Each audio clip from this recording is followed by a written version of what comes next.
चौधरी आहे।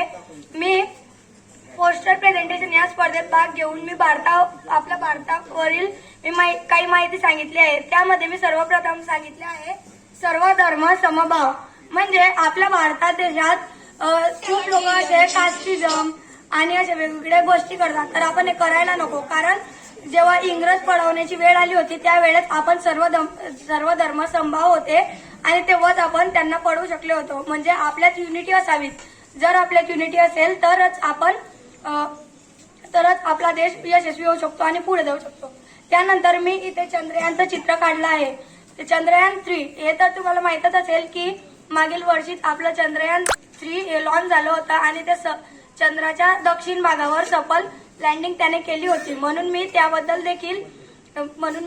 देखील काही माहिती दिली आहे।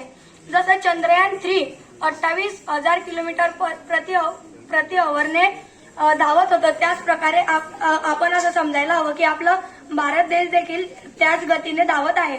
त्यानंतर मी तुम्हाला इथे दिला आहे ऑपरेशन सिंदूर।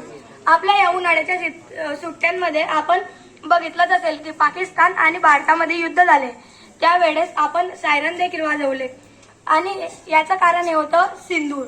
म्हणजेच काश्मीरमधील त्या घटनामुळे एका व्यक्तीच्या एक महिला काय करू शकते हे मी यात दाखवलं आहे आणि महिलेची ताकद मी या चित्रामध्ये दाखवला आहे।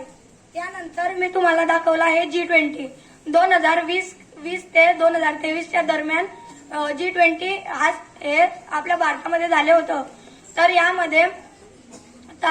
यामध्ये ताज हॉटेल जे की मुंबईची नाही तर पूर्ण देशाची सर्वात मोठी हॉटेल आहे, तर त्या हॉटेलमध्ये G20 झाली होती। त्यात रशिया, युक्रेन यासारखे 20 देशांचा समावेश होता। यानंतर मी आता तुम्हाला दाखवू शकतो की मेल फिमेल इक्वॅलिटी, म्हणजेच की आजच्या जमान्यात बाया देखील काम करत आहे। म्हणजे महिला घरकाम देखील करतात आणि त्याच प्रकारे जॉब देखील करतात।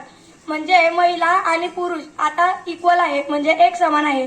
त्यानंतर मी तुम्हाला इथे दाखवलं आहे की सोशल मीडिया नसती तर आज आपला भारत इतका महान देश बनू शकला नसता। कारण सोशल मीडियामुळेच आपण वेगवेगळ्या देशात आयात व निर्यात करू शकतो। त्यामध्ये मी असं लिहिलं आहे की digital India is a stronger India. म्हणजे जर आपला देश हा स्ट्रॉंगर डिजिटल नसता तर आपण स्ट्रॉंगर नसते। त्यानंतर मी लिहिलं आहे की ग्रीन क्लीन इंडिया, म्हणजे की स्वच्छ भारत सुंदर भारत। त्यानंतर मी एवढं चित्र काढलं आहे आणि त्यात मी आपल्या भारताचा नकाशा दाखवला आहे। त्या नकाशात मी वंदे मातरम म्हणजेच की आपली भारत माता या देवीचं देखील चित्र काढलं आहे। धन्यवाद।